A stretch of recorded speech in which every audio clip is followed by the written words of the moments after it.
why it has the weird thing. You clicked it 2 seconds early, man. We're live already. That's right. I like to keep people on their toes.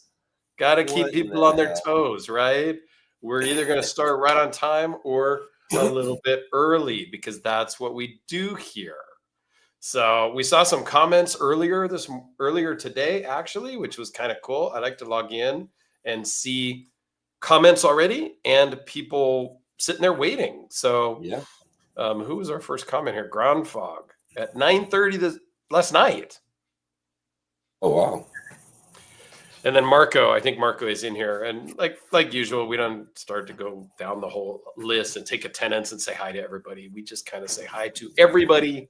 And you guys all rock. Yes, everybody. And you're all awesome. And we've got a great guest today. So I hope there's going to be people here that have some great questions and or comments. So without further ado, let's just bring Darrin Thomas on from Thomas Knives in the greater Salt Lake City area of Utah. How you doing, Darrin? Welcome, Darrin. Good. Hey, great to be with you. Thanks for coming on. It's been great meeting you at the shows. I go to Blade Show West this year in 2024, and I went last year for the first time. We have a mutual friend, Eric, and I got to meet you last year, which was fantastic. And this year, I got to buy something because I was super excited about this Raku. After Eric got his Raku last year, I kept really thinking about it. It was on my mind all year. And when I got out there this year, you had 4 of them and I couldn't decide. So I played with all 4 of them both days and finally picked that one. So I'm super excited, super glad I did because it's really an awesome knife. So thank you for that. Well, thank you. Appreciate that. That's a very rare knife, by the way. For a couple of reasons. One is I don't make that many. I mean, I've been averaging, 5 to 10 a year the last few years. Which is great. I like the exclusivity of them. And what I really liked about it is it's kind of a family affair, right? So you make the knife. Mm-hmm. Your son, I got to meet him too, and I am mind blanking on his name. Hayden. Who made the certificate of authenticity and bagged it all up for me when I bought it. And your brother, your twin brother, made the steel. So it's really kind of a family affair, which really strikes a lot to me. My older brother is a knife collector as well. Not quite as, he hasn't been quite as dumb as I have and got into the depths that I have gone. But he is into knives too. So it's kind of fun to chat with my brother about our collections and things like that. So. Well, you're right. With Devon Steel in there, that's the other reason it's a rare knife. It's hard to get, it's hard to find Devon Thomas Damascus nowadays, but I got a connection, so. You know a guy. But it does cost me money. I don't want anybody to think I get it for free, but. Well, as a brother should be, we shouldn't, take advantage of our friends or our families, right? Like that's why when I go and I buy knives and stuff from people too, that I know, like if it's family, you should take a little advantage. Maybe a little bit of advantage. A little bit, right? If it's family. Yeah, but like when I was working with you to pick this one up, or I worked with Gene from Rugged Mountain Knives, also a Utah guy. He built a knife for my son, and I'm not asking for discounts. I just want to buy the knife. Like I try not to take advantage just because I know somebody.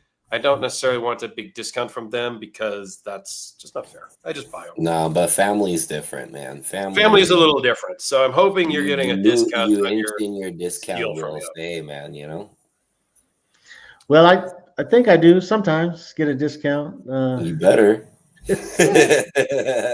Well, sometimes it needs a little money too, right? Just hey, money makes the world go round. What you got? What you got? But yeah, he doesn't have anything in stock right now.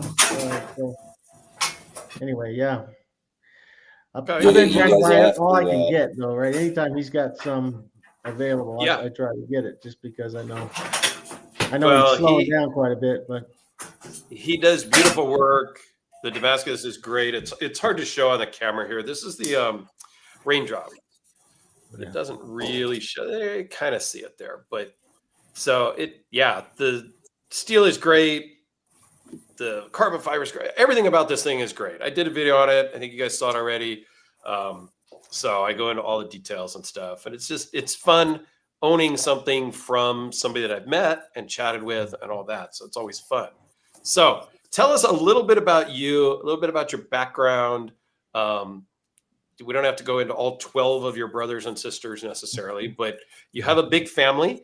Just kind of give us the 2-minute, who are you and how did you get to where you are today in being a knife maker?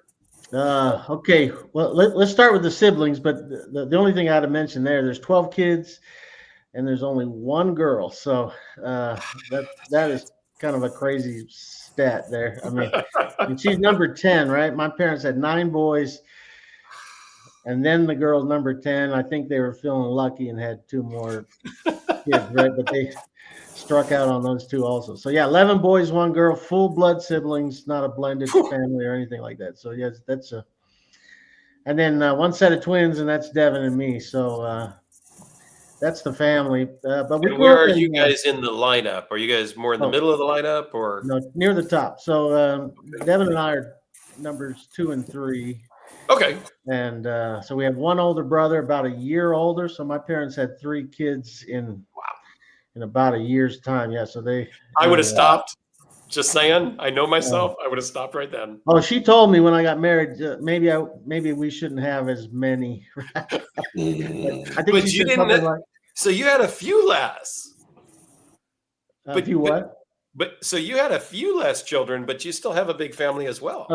Well, it seems small to me because I grew up with 12, but yeah, I've got 5 kids. And so you met Hayden. He's the youngest boy. And then I've got a younger daughter just below him. So 5 kids for me, that's a lot nowadays for sure. A lot. It is a lot for today's as far as growing up, we grew up in North Las Vegas too, of all places, right? So kind of a scary area if you go back now. It's kind of the hood.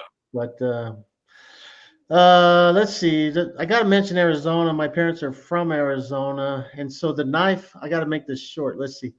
So the knives really came because of Devin. So he started when we were 12 years old. He made his first knife. And, so my dad, kind of hillbilly family. He had some uncles that made a few knives, and then his brother started making knives, and they weren't great. They were okay. And so that's so my dad's a welder, so grinders and I don't know, all kinds of metalworking stuff, and not really knife making equipment, but enough to make a knife. But so Devin started at 12, and that's because Uncle Billy was making knives and showed Devin how to get started. And then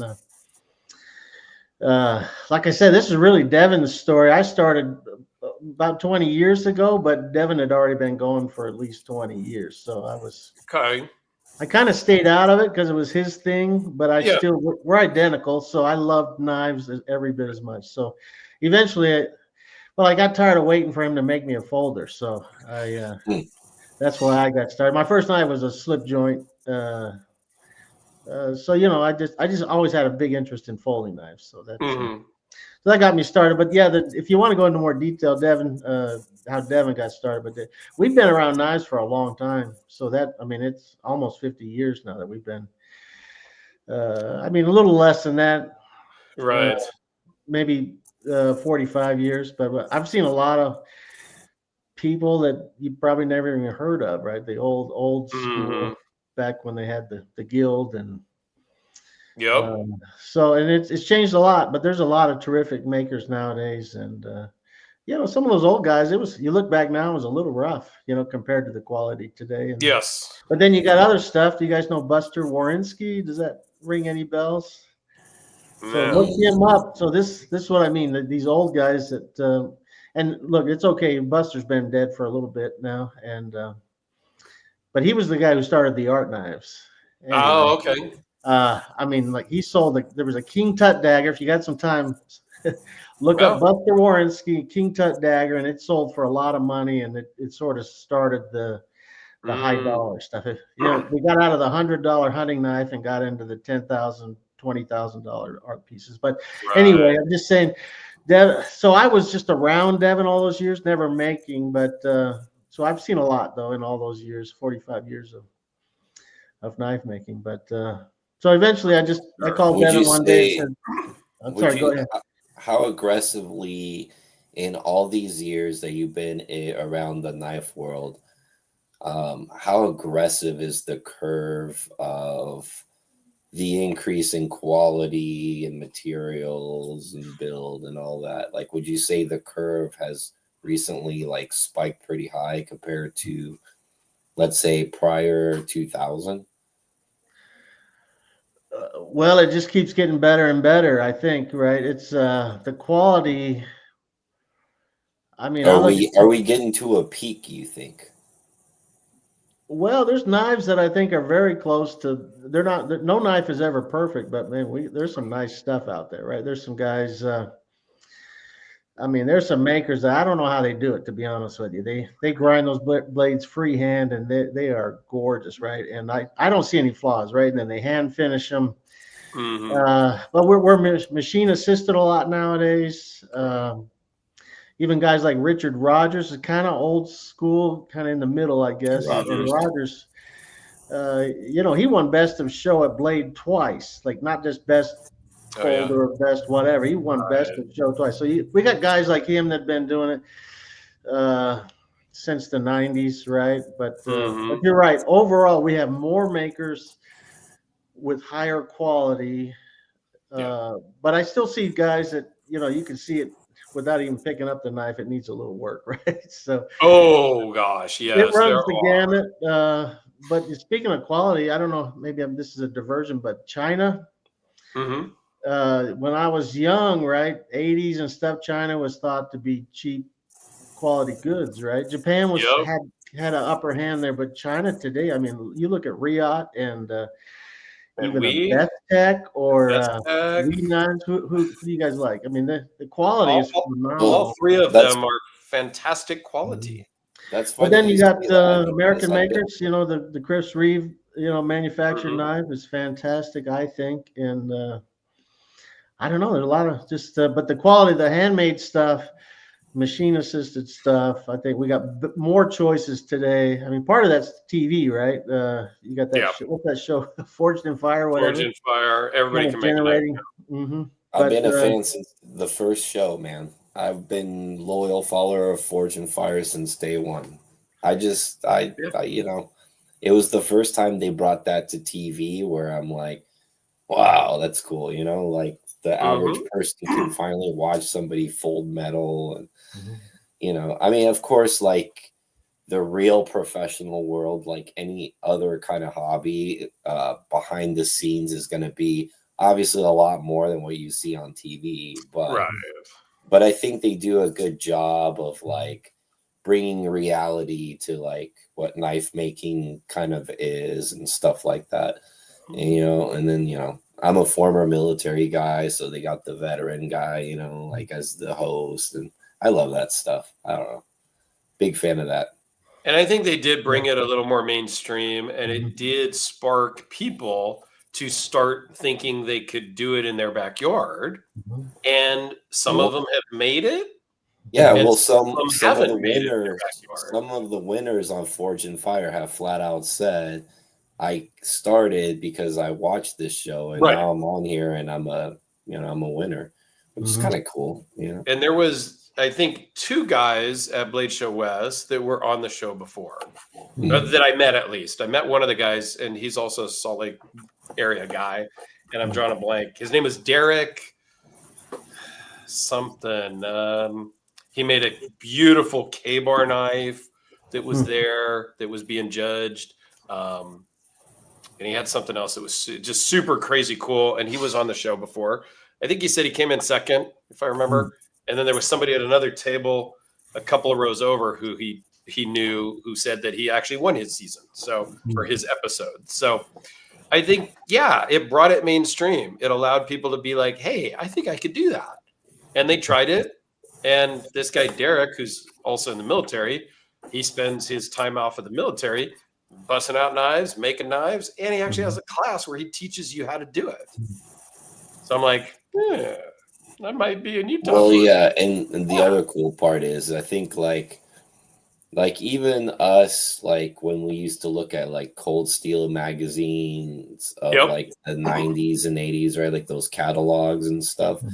Like back then you would look at it and it's like, oh man, that's like a combat knife. Everything looks like a combat knife back then, you know. Everything's a damn K-bar. And then, you know, when you look at the TV show and stuff, all of a sudden it's like it's not evil people anymore, like, or, you know, like trained killers that have big blades. It's now like people are in the artistic expression of it and things like that. So some people love to hate on Forge and Fire. I love it for what it is, and that's just how I take it. And you know, well, you're right. I mean, it's like those cooking shows, right? They're, you know, you only have a limited amount of time. So there was a guy at Blade Show West. His name is Marty. Terrific bladesmith. He got on the show. He was the first one voted off, but I guarantee he was the best one on the show. But just, well, I don't know, you know, you get in a hurry and something goes wrong and you're out. But so that's kind of a fault of the show. But other than that, I still love the show and I love the exposure. And but it's smithing. I don't do any of that bladesmithing. You know, I don't. But I mean, Devin had some. He didn't go on the show, but they had him make some samples, some little. Oh yeah. Coupons, like, so one was ladder, one was raindrop. He had a few different patterns, and the guys drew numbers or whatever. Oh yeah. That's cool. That's as close as he got to the show, as having some, you know, those Damascus samples on there, those coupons. That's almost better than competing and maybe getting, you know, losing the first round or whatever, right? Because that happened to Ed Kim from Red Horse Knife Works also. Yeah. He probably that's the fault of the show. But Ed will forever be known as the stock removal guy. The stock, really fortunate. He just stock removed it, but and I remember when I was watching that show live, right? Like I was thinking in my head, I'm like, well, I guess that's pretty fucking smart, you know? And then I'm like, but I don't know, that's kind of cheesy, but I mean, it's a competition, whatever, right? And then when they're like, nope, this is Forged in Fire, and I'm like, yeah, but Ed's a great guy, so we let that slide. I have several of his knives, and he's working on one for me now. We are finally started the very last Hellraiser build ever, so he's ending that model. He's making me the last one. We've been talking about it for a couple of years. I sent a deposit earlier this week, and so it's official. We're actually doing it. It probably won't be done for months. He's not the fastest, but when he's making only a few knives a year, very similar to you, it takes time. And I have no problem. Don't rush it. I told him I got to come up with the rest of the money. Excuse me 1 second. So it's well, besides Forged in Fire, you got YouTube, you know, content creators like yourself reviewing knives. Yeah, there's so much content on YouTube for any topic. Like there's almost zero excuse for anybody to not try something. Like if I've used YouTube to work on my car before. Yeah. Like I have. I wasn't sure where something was. I looked it up. And here is a step-by-step thing on how to replace the gear shifter in my car. And so I watched it on my iPad. I paused it, did some stuff, hit play, paused it. So there's zero excuse to not try something. So I think YouTube is great. But you got guys reviewing knives. You got the $50 knives. You got the $100, $200, and that one you're carrying. I don't even know what you paid for that, but that's a terrific knife. The King Battle. So this one has now been in my pocket since you mentioned it. Yeah. Today is day 333. Now I did carry the Raku one day, one afternoon over to my jewelry store because he is also sort of a knife guy. He always wants to see what's in my pocket, so I take something new to him. This was a 5-figure knife, so we'll just leave it at that. And at the end of December will be the 1 year of carrying that knife. I'm going to do a video on what is it like to carry the same exact knife for a year? It's going to be interesting because I have a lot of thoughts about it, and it has kind of changed me a little bit. So we'll talk about that at the end of the year when I do that video. Yeah. But yeah, and I own stuff in that $50 range up to the $10,000 range, right? Yeah. And I enjoy all of them. And on my channel, I show them all. Everybody loans me stuff, sends me stuff, and I show it. I don't care what it costs. It's just about the fun of it. So, you need a disease. It's a disease. Let's face it, right? You get sucked in, you get addicted to it. I've bought way too many. I haven't bought as much as Alex because behind him, that's his real knife box there. That's a real. Yeah, but it's not all expensive stuff. It's like 50-50. Yeah, so he's got what about? I don't know. He's got hundreds. I have less than 100. Yeah, I think I'm like close to 500 blades. I'm at probably. I'd have to check because I'm the idiot guy that has a spreadsheet. At about 75 that I track, maybe 67 that I track. There's some other ones that some manufacturers have given me. I have a few from Best Tech and some other Chinese ones that they've given to me. I don't really track those ones, but the legit ones, if you will, about 70-ish that I have. More than I think, but less than what everybody else thinks, probably. Yeah. But it's creating interest, right? I mean, these podcasts, the YouTube channels, right? I mean, the public's never been more educated on what a good knife is, right? What to look for, sure. Just the text, the specs on things, right? It's a great time, in my opinion. Although some would say it's getting a little crowded, I guess, right? I mean, it is. Yep. A lot of guys are designers and they're going and getting some OEM work done, and those things are terrific too, right? So we got a lot of choices right now, but it's a good time to be a knife buyer or a knife collector because like you said, we've got a bunch of people like Jim Skelton started off just reviewing knives, and then he started making knives, and I have a fixed blade that he made, and it's great. And then he started designing folders, and he has an OEM, Tuya knives, that is over in China somewhere, and they make them, and they're great. Yeah. And then we've got other YouTube people that just decide, I've reviewed 100 knives. I can design my own on a little cocktail napkin, send it to China, have it made, and some of those are great too. I'm not going to do that. Everybody asks when I'm going to design a knife. It's not going to happen.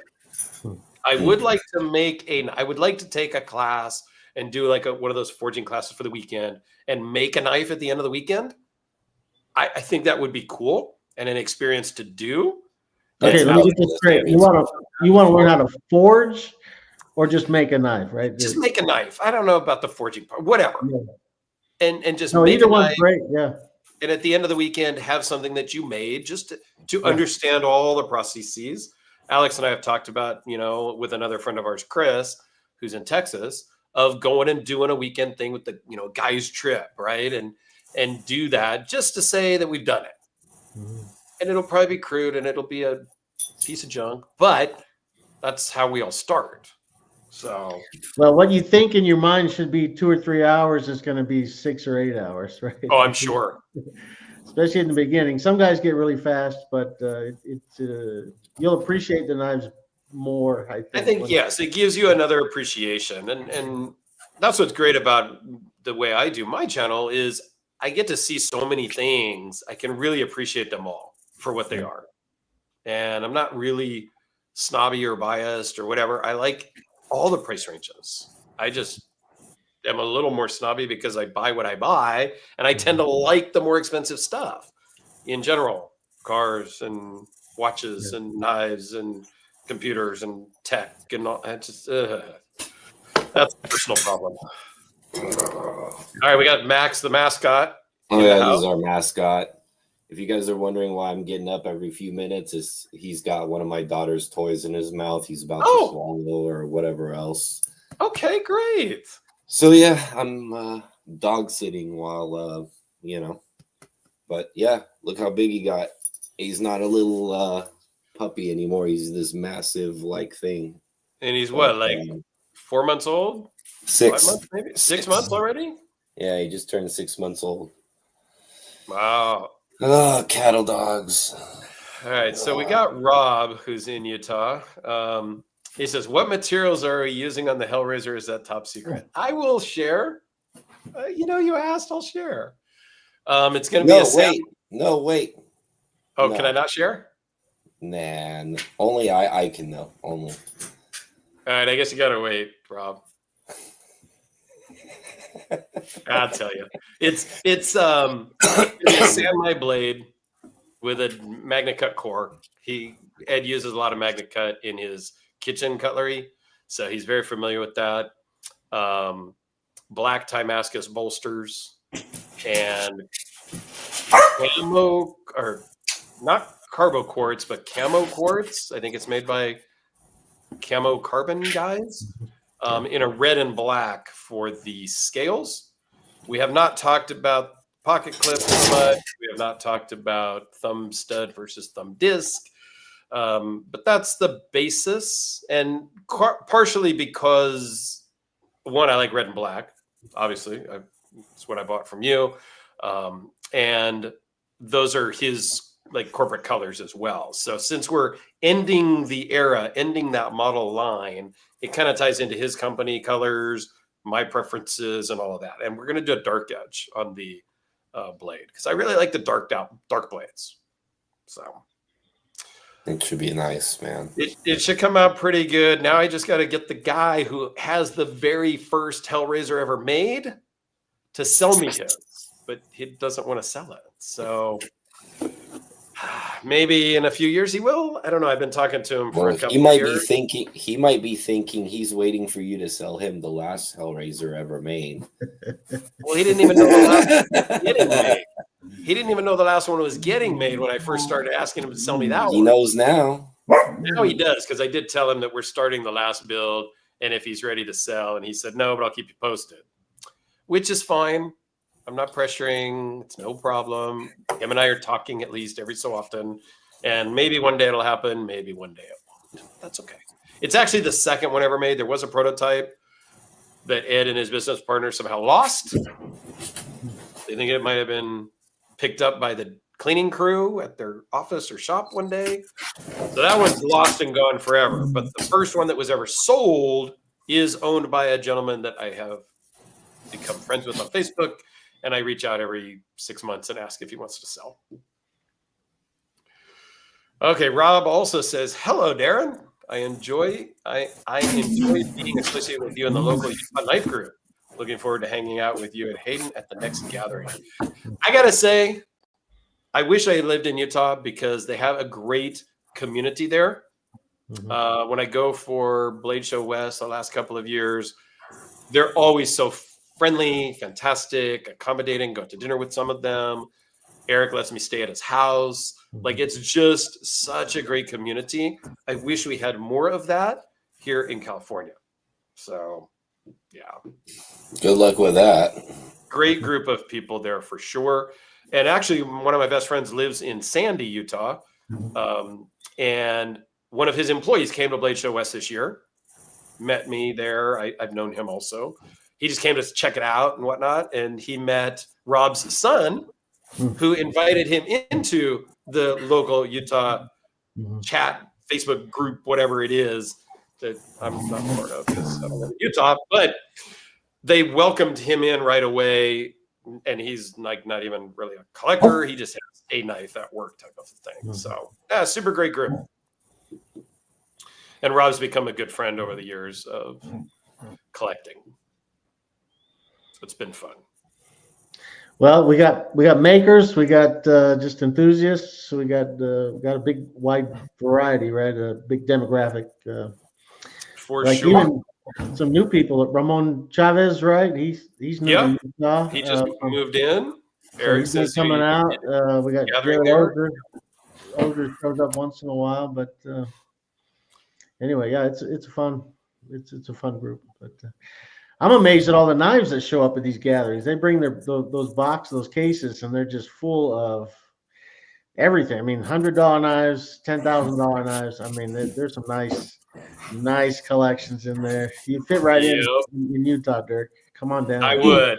And I love Utah because my best friend's in Sandy. I go there it used to be at the end of April, beginning of May every year to go to Moab to do a Bronco safari thing because he's part of the Utah Bronco Club. And we moved it to Vernal this last year, and it's going to be in Vernal again this year, but it's in June timeframe.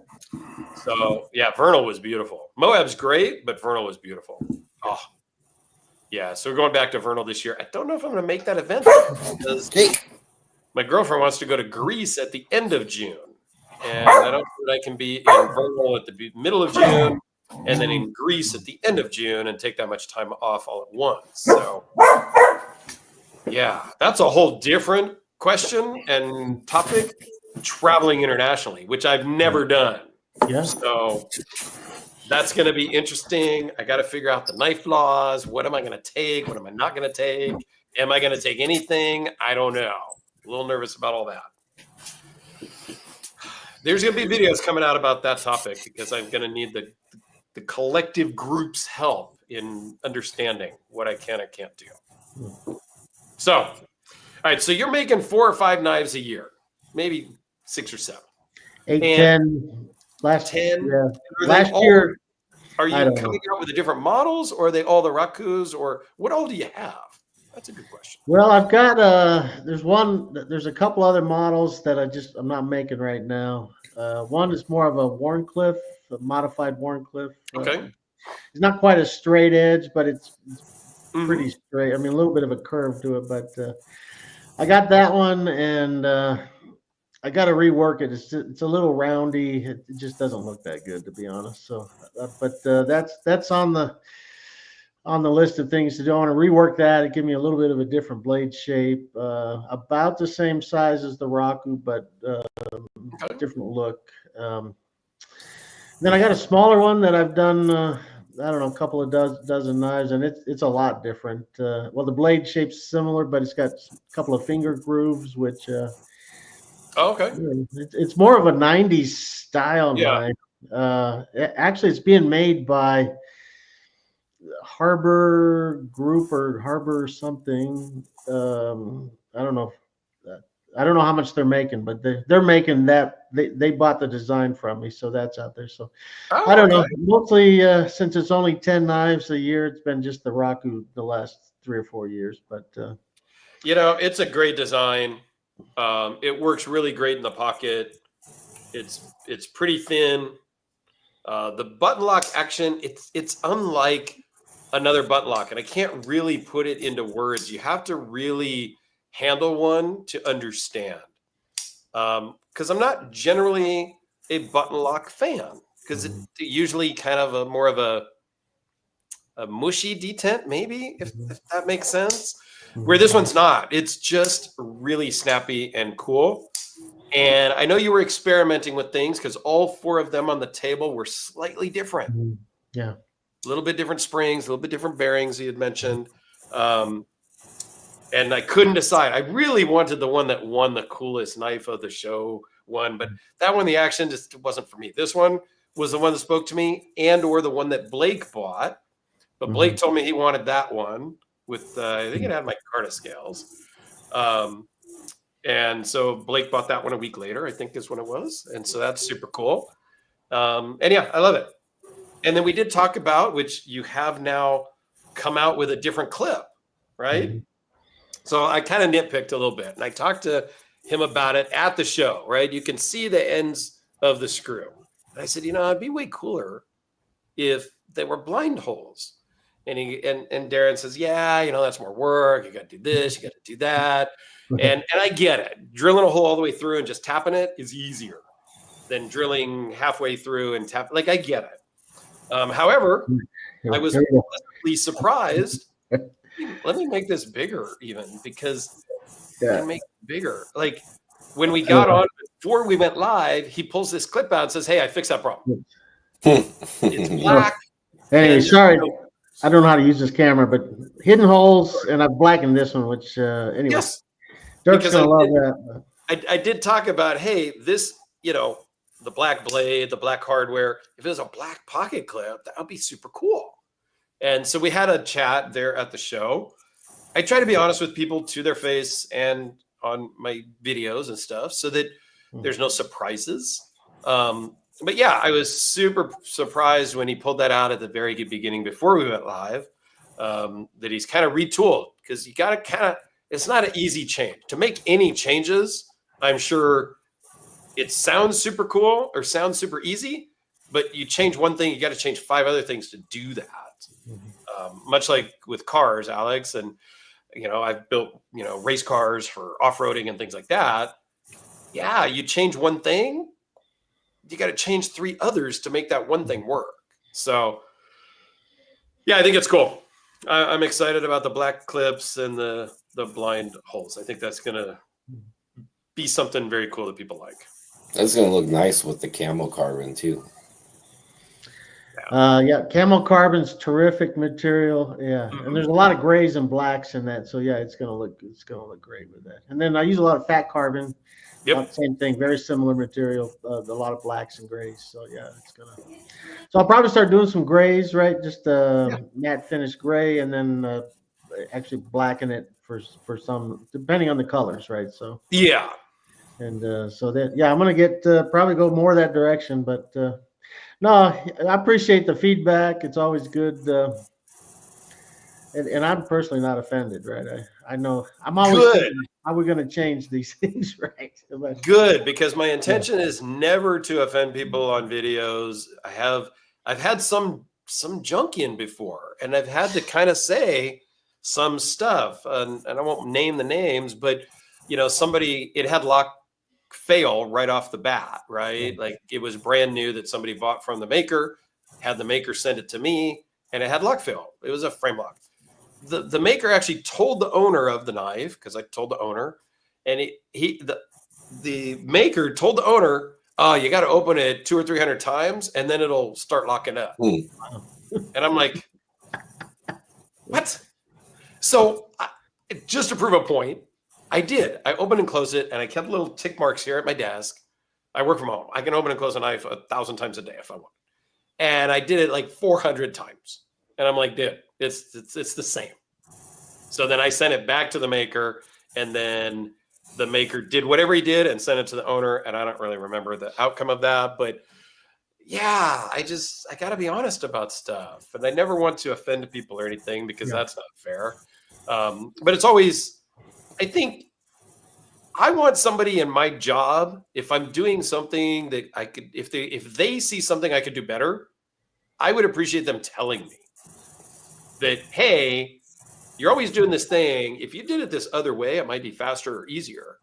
I'm always open to that, because I want to do better at my normal job, or better on YouTube. And I watch other channels, how they do their stuff, and try to get ideas and tips and stuff like that, because I always want to do something better than I did yesterday. So, all right, Will Carey, another local guy here, local to me, about an hour away. He's curious, what's Darrin's favorite knife? Knife steel, blade shape? Yeah, that's a good question. I'm guessing you carrying one of your own knives, but who's your favorite maker other than yourself? Okay, if we're gonna go custom maker, like I live close to Jared Ozer. I think he is very good, right? He's a top 10, currently a top 10 guy. Terrific grinds, very nice finishes, right? So, but I have to give my favorite maker award goes to Richard Rogers. I've known him, and maybe it's more nostalgic, but I've known him for a long time. Okay.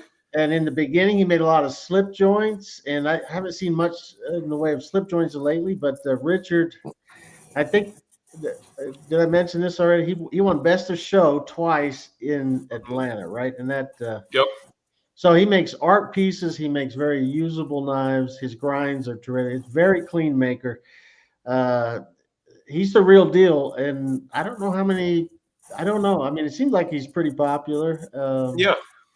But yeah, Richard,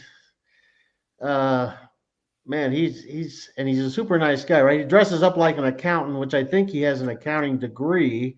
Okay. But he's the one of the few guys that really should be wearing the cowboy hat and the boots because he's a rancher I was going to say that. Yeah. Right. I mean, he's the real deal. And I asked him, why don't you wear the cowboy hat? I mean, that's what he does, right? He makes that's what he actually does. and he raises cattle, right, in the middle of the desert in New Mexico. But he says he doesn't do that because people would think he's a bladesmith, right? The bladesmiths tend to wear the cowboy hats. Oh, yeah. I got that makes sense. And he's just stock removal. I don't know if he's ever forged anything. I'm pretty sure he hasn't. But yeah, terrific maker. So he's my favorite maker. There's a lot of good ones, but Jared Ozer's great. Yep.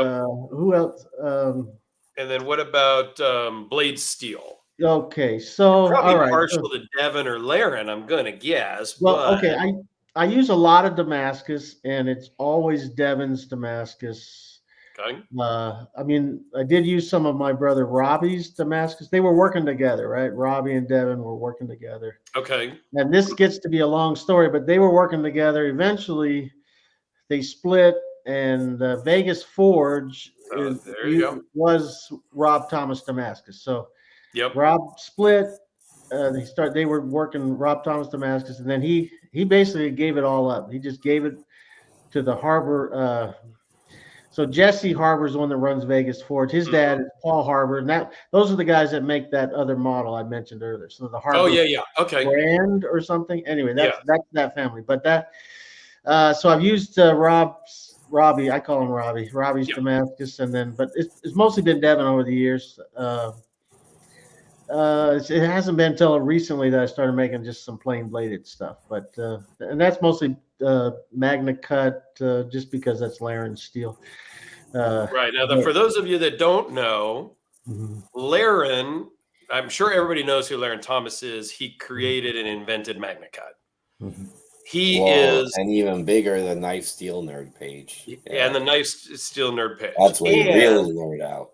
He is Devin's son, who is Darrin's identical twin brother.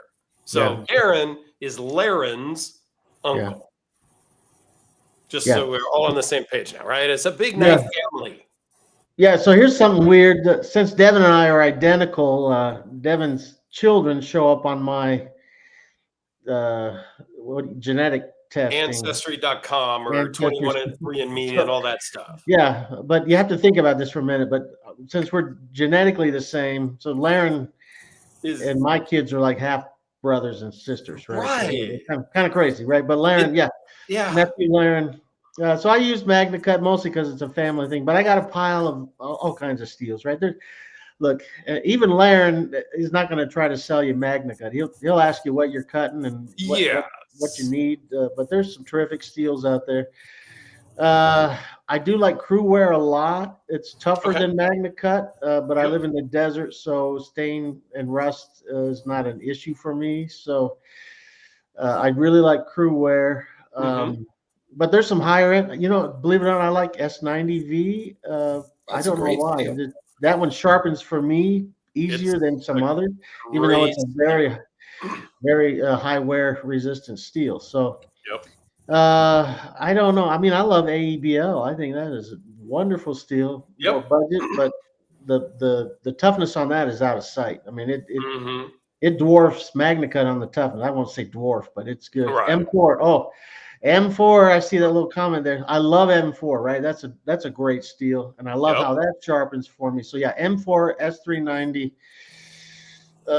crew wear, probably right there with me. I'm not a big fan of M390. I'll be honest with you. The toughness is very low on that.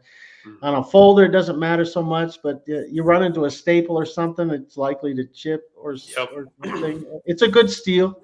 Don't get me wrong. It's got good wear resistance and very good rust resistance, but toughness on the low end. So, but M4, I'm glad somebody mentioned that. That's a terrific steel. I think we should be using that more. I think it's a very underrated steel, M4. But it's good. I mean, that is a great steel. Yeah. Good question from Rob. Have you ever worked with SM100? No.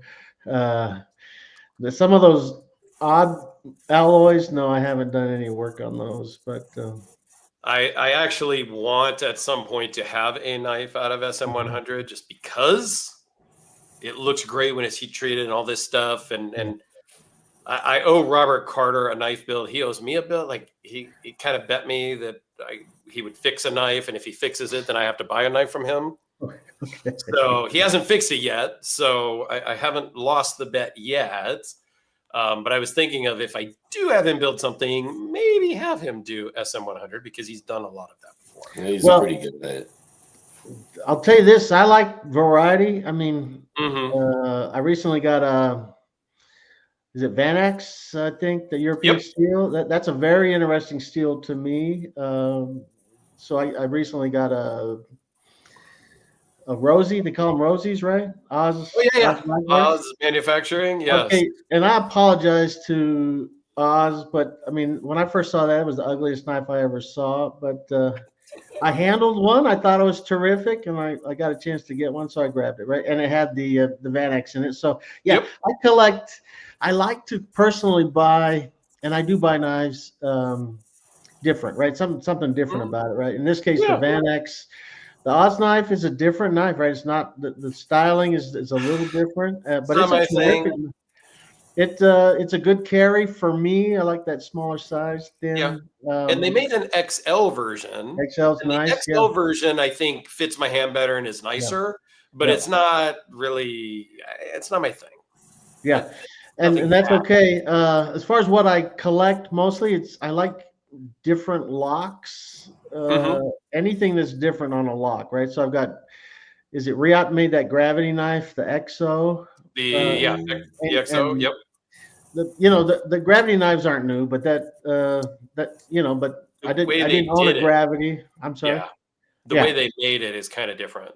Yeah, so that, and I've got, I mean, I think I own one frame lock. Okay. And that's a Chris Reeve. And there's nothing wrong with frame locks. I just, that's what I tend to collect, is anything just a little bit different or unique as far as locks go, or steel or something. Yeah. In Spyderco, they have the ball lock. They got the compression lock. So I've got a few of those knives, right? I'm not a fan of the compression lock. Unlike the PM2s that Alex has sent me, when I flip it open, I feel that compression lock hit against my finger, and it's just kind of an annoyance to me. So I just don't really like the compression lock. Yeah. So, and that's okay, right? I mean, I've had my finger pinched or my palm sort of pinched in that compression lock. Yeah. So, but that's what I buy, though, just because it's a different lock, right? So I love it. That's great. And I have a few fixed blades, but S60V. What? Okay. S60V, Triple E EDC says, have you ever worked with S60V? I'm always fascinated by how short-lived it was, other than some small runs here and there. Okay, this is a great question. Laren did some testing on it, and it tested very well, right? Toughness was about where you expect. The pain rust resistance was about what it's good enough. It's good. I mean, there's some steels like ZDP 189 where the rust resistance is very low, right? So that 60's got good rust resistance.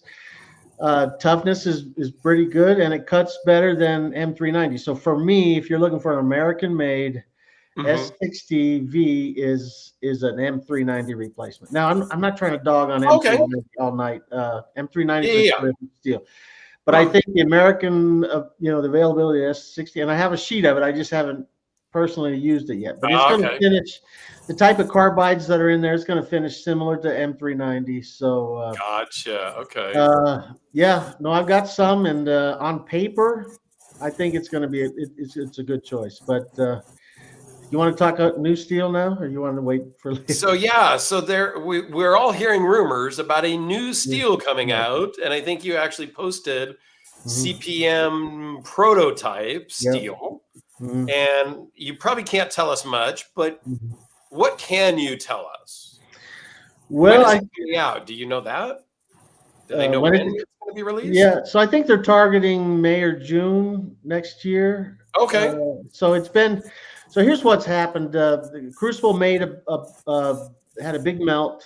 They sent it to Niagara, and actually Darrin tested it a year and a half or 2 years ago, right? So it's been in the works for quite a while, and he tested it, ran his normal tests, and then just the last month or two, Niagara sent out some samples, right? So I'm guessing Chris Reeve. I don't know. I haven't seen the list, but Chris Reeve, probably Montana Knife Company. I'm guessing they buy a lot of any of their big customers. I think K-Bar brand got some. And, but so they just sent out these samples to everybody, and anybody who got a sample had to sign a non-disclosure, right? So I'm not going to tell you too much, except that it's in the MagnaCut family. Okay. And I'm not going to go much further than that, except that I think it's going to be a huge hit. Maybe we'll have to come back on the show once. Yes, please. We can do that. And are you currently using your sample to make a knife? So I made the first one, right? Oh, you made it already. Okay. So yeah, I'm working on a set of knives. I've got the first folder in MagnaCut, the first knife in the new steel, and I've got the first folder in Apex Ultra and the first folder in Niomax. These are all steels that Darrin's developed. Nice. And you may not even be aware of the Apex Ultra. That's a forging steel. I'm not aware of that one. The Nilox, I'm familiar with. It's not Nilox, it's Niomax, and that is they made 50 pounds in a lab somewhere. And jeez. So that was the first one that Darrin designed. It still may come out at some point, but it's kind of an AEBL, but improved, right? So it's a standard ingot style. It's not a PM steel, just your standard melt. And then are we allowed to know where they're targeting improvements in knife performance? What area? Is it toughness? Is it resistance? Is it for the new steel? Yeah. Okay. I'm not gonna tell you. Okay. Let me. I think it's okay if I tell you, but everybody that's been using it has been keeping everything quiet, waiting for. We don't want to put any undue pressure. We don't want anybody investigating anything. We get it. Let me just say this, guys who are knife enthusiasts, I think are really going to love this new stuff, right? So. But I think it won't be too long before we'll start talking. Are we talking about guys in the kitchen or guys outside? And that's a good question. So for me, I'm going to take a small tangent here. Kitchen knives, I don't love. Like MagnaCut would be a fine kitchen steel, but if I had the choice, I'm going to pick AEBL in the kitchen, right? Mm-hmm. So for me, my kitchen stuff, I don't need the wear resistance. Right. So your MagnaCut, well, Devin makes kitchen knives out of S90V, and if you don't love to resharpen a lot, that's a great choice, right? So, yeah. For me, I would just need it sharpened one time. I do so little in the kitchen. Yeah.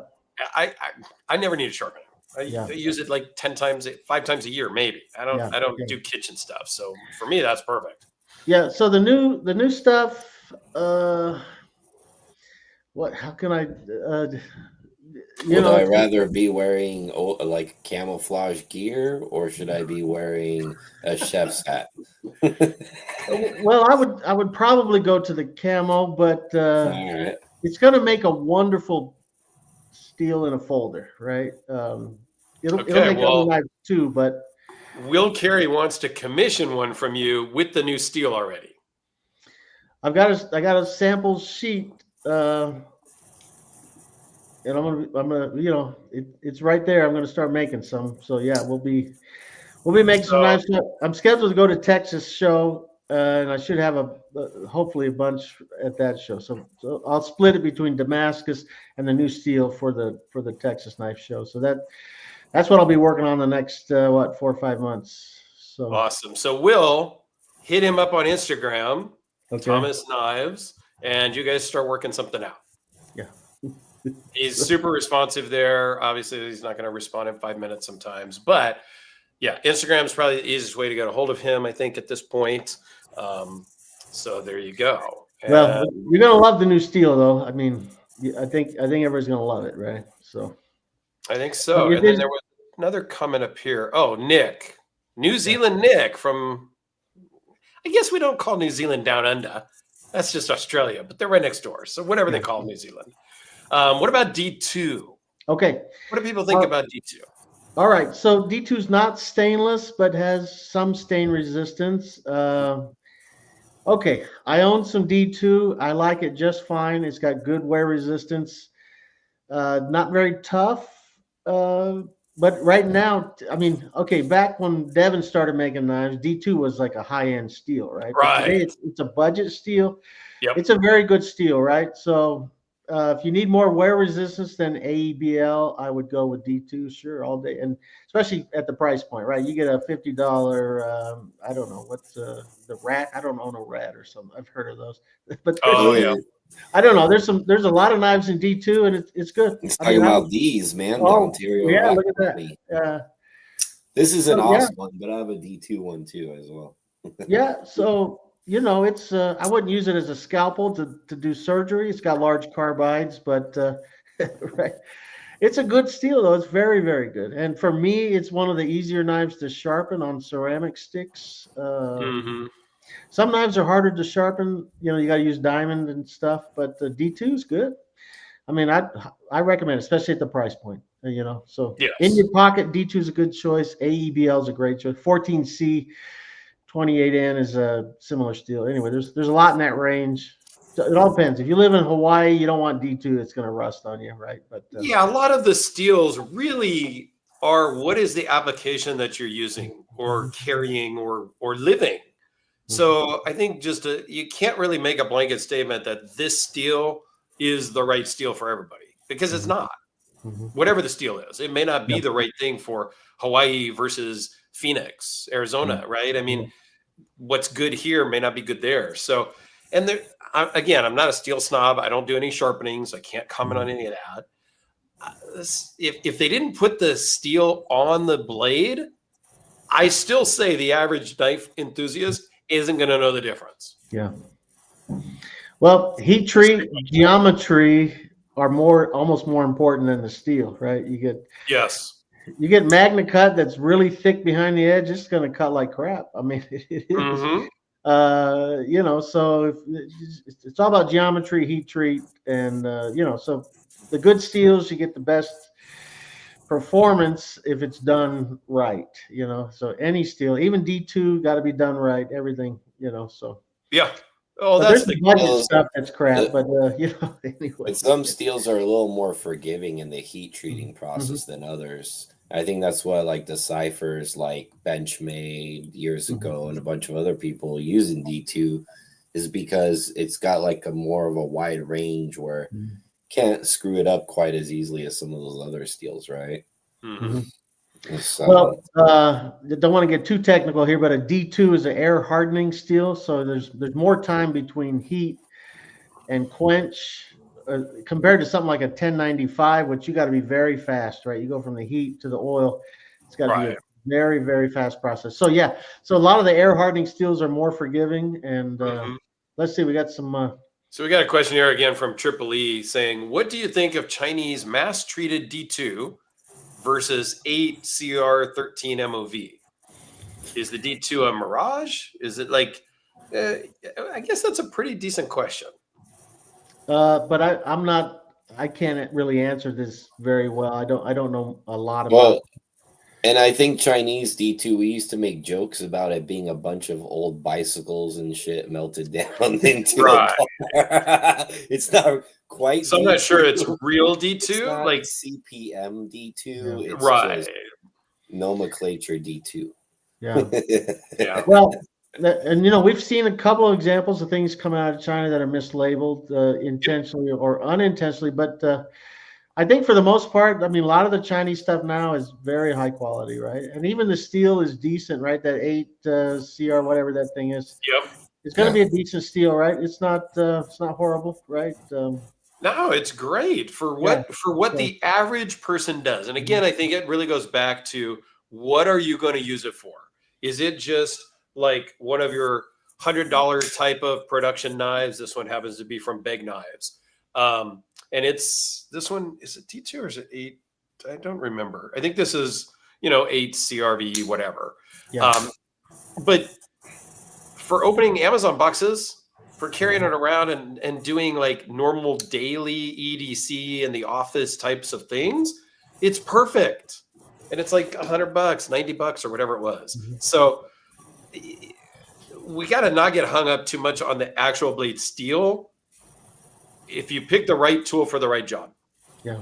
You mean like you open the box up and then you need this ultra tough CPM 3V tough to open your thing with a super wide edge. Right. Baton your box open. Yeah. I mean, if you're going out camping. That is correct application for that. If you're going out camping or you're going out hunting and you're going to use it to break down some animal, you're going to pick the right steel for that. In fact, Eric has one of my has my only Rockstead. It's a fixed blade, ZDP 189, crazy metallic, everything. I told him literally, dude, when I was in there for Blade Show West, I left it with him, and he's going to take it on his next elk hunt.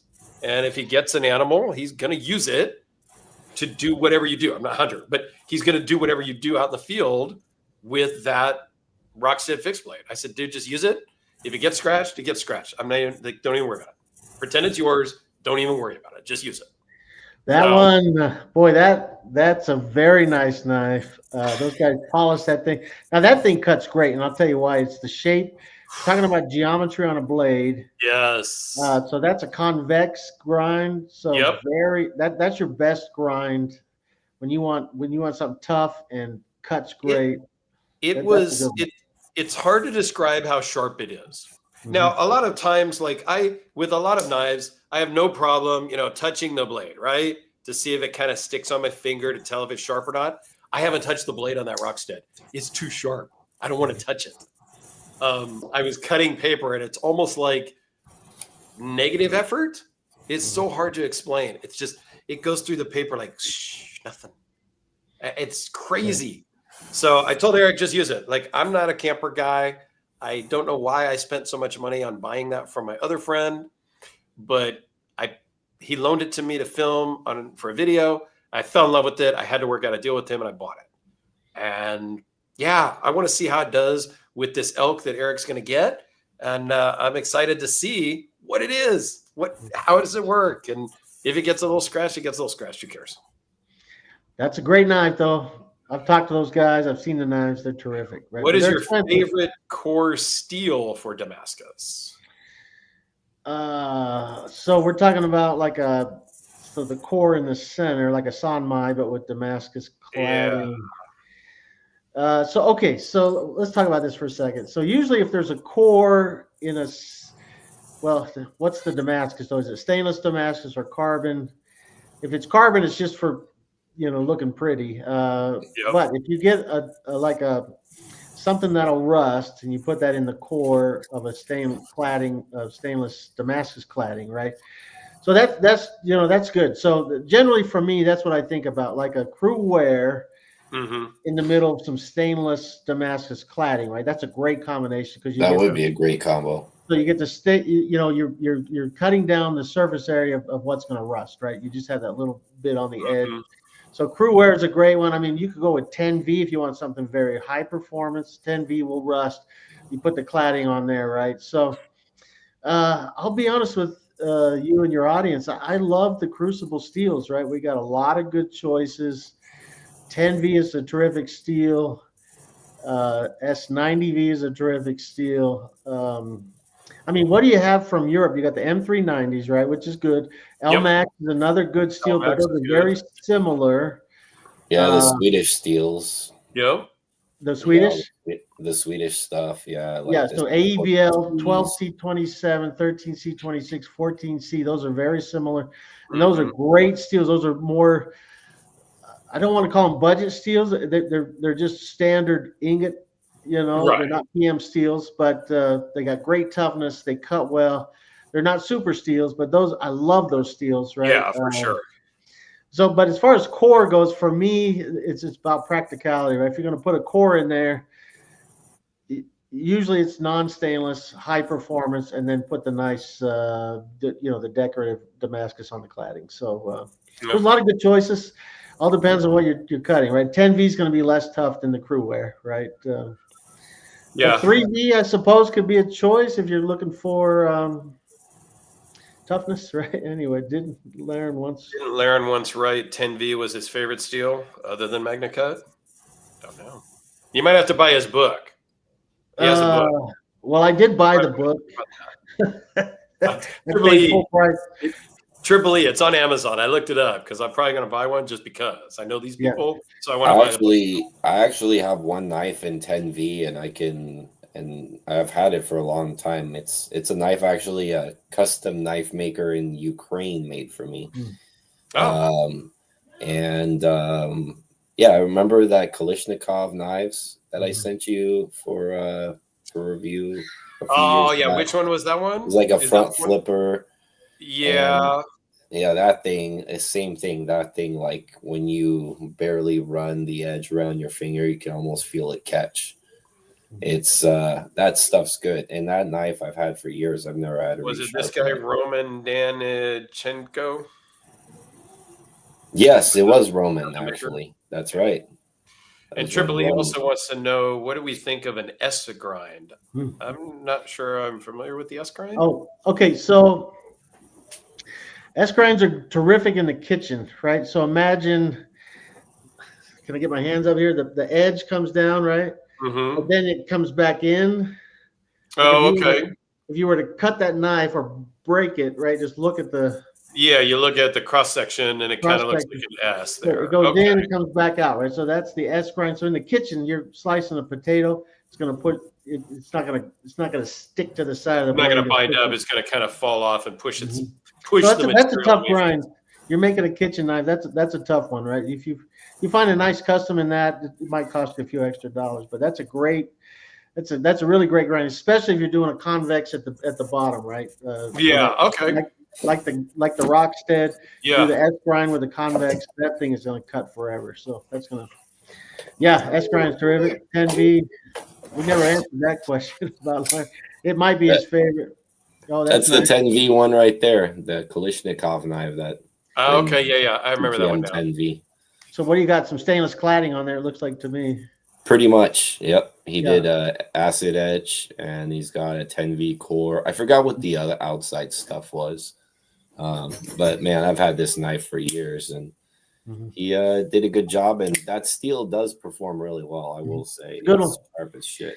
Yeah, that's a good one. The European, they've got K390, which is a little better toughness, a little less cutting. I mean, it's very close to 10V. That's a great steel. And then Venatus 8 is about in that same range. So there's a couple of good European options in this category. But yeah, 10V is terrific. S grinds are terrific. Yeah. I'm not going to do it. Don't ask me for an S grind. I ain't going to do it. I was going to say. I'll ask Gene over Rugged Mountain, because he does kitchen knives. Not primarily. He does some hunting fixed blades, and kitchen knives. But those taller blades, you kind of need a taller blade to be able to do that well. So. Gotcha. Yeah. At some point, I'll have him make me one for my kitchen. My son loves the one he made for his wedding. I don't know that my son's going to actually use it though. My son is a chef, but I don't think he's going to use it. He's like, oh, that's too pretty. I'm just use it, dude. Don't take it to work and screw it up in the kitchen, but use it at your home kitchen.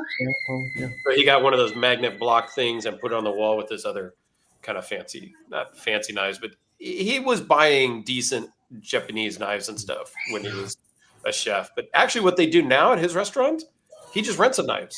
He has 2 sets, and they come every other week, and they pick up the one set, and they drop off the other set all freshly sharp. Nice. For like $80, not even $80. It's like something, I don't remember what he said it was, a month. He always gets fresh knives every week or every other week. Like they just take the whole set and they bring it back, and here you go. I'm like, dude, that's actually pretty cool. He goes, yeah, nobody brings their own fancy knives to works anymore at the kitchen. We just have this service that comes every so often and exchanges them out. I'm like, that's actually a brilliant idea. It you is get sharp for about 3 days, and then they're kind of getting dull again because they use them all the time. It's like for a rent a wheel, but for knives. That's kind of cool. Yeah, I mean, I thought it was kind of a cool idea. So, because he's not a sharpener either. I think he bought something to try to sharpen a few years ago, but I don't know that it went very far. So, well, sharpening is its own skill set, let me tell you. And Alex sharpens. I send him some of my stuff to sharpen. I'm not going to even. I'm not going there. Just not going to try. I'm okay at it, but I'm no professional. Yeah, but there's some guided systems that work pretty well. That kind of help you hold the angle, and I don't know. I hear they're pretty sort of dummy proof, but you got to be a little bit bright to set it up, from what I hear. Well, you still got to know how to sharpen. You got to know what you're looking for, that burr. Yeah, and getting rid of the burr, right? If you don't know what you're looking for, it still takes some practice, right? Yeah, I was a Boy Scout. I sharpened some stuff back in the day. I won't say sharpen. I destroyed a few things back in the day. My Boy Scout bucket knife, a buck 110 here and there. Mm-hmm. I'm good. I don't need to try that again as an adult. All right, let's talk Boy Scouts for a second. Okay, another crazy fact about my family: 11 boys, right? And we thought we might have had the world record at some point of Eagle Scouts in the family. What? Oh wow! 11 Eagle Scouts, but nowadays the Boy Scouts have it's not nearly as strong. Are you kidding? All 11 of you made Eagle Scout? Yep. So that's crazy. My dad was an Eagle Scout. My dad was a Marine, and my dad had a PhD in chemical engineering. So I made it to like first class in Boy Scouts. Mm-hmm. I never joined the Marines, and I never went to college. So kind of a failure to my dad in that regard. But none of us kids, there's 4 kids total in my family, 1 girl, 3 boys. None of us really went to college or anything, and I was the only one that did Scouts, I think. My little brother did Cub Scouts. Yeah. But he never went into Boy Scouts, I don't think. It was just me. Wow, 11 Eagle Scouts. That's awesome. That is kind of a regret of mine, I think, if I really think back in life.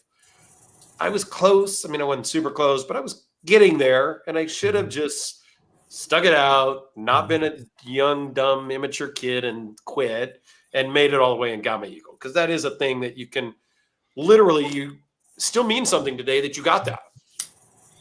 You throw it on the resume, it almost gives you a little feather, It still matters on your resume. And Alex can say he's a Marine, and that still matters for his whole life. Well, that means more in my opinion. And I don't have anything.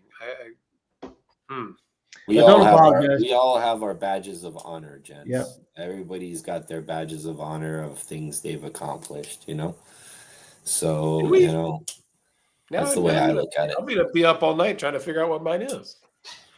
You want to talk school for a second? So just you wouldn't guess this, but I have a master's degree from Yale University.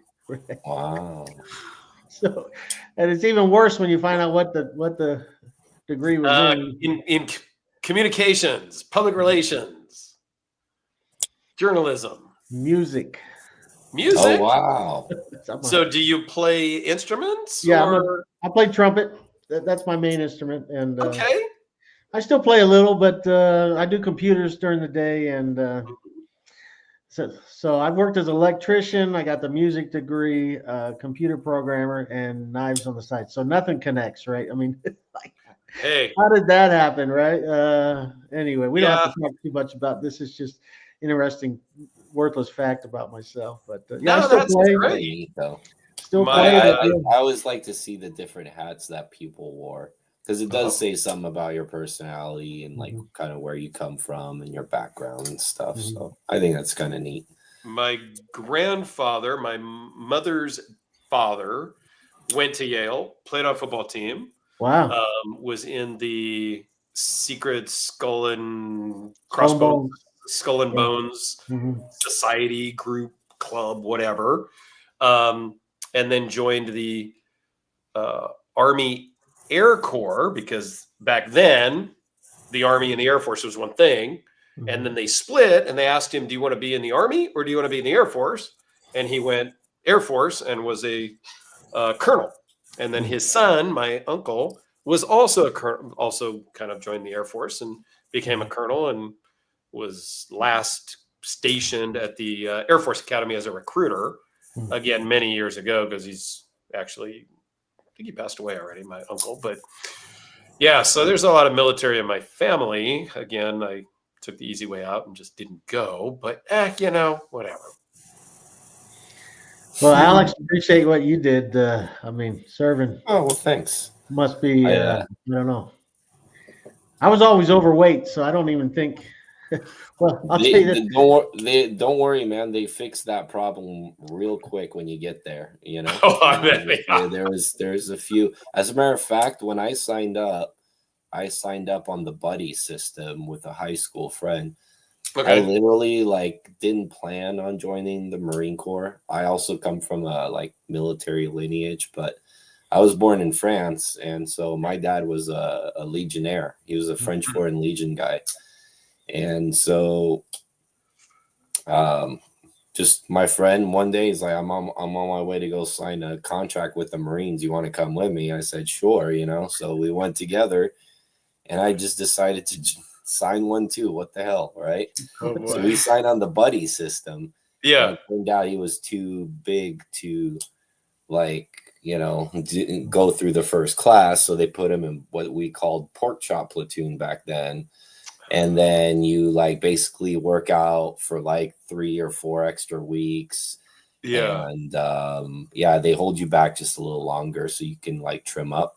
And then so I saw him in the middle of the program, but I never got to go through with my buddy, which sucked. Oh, damn.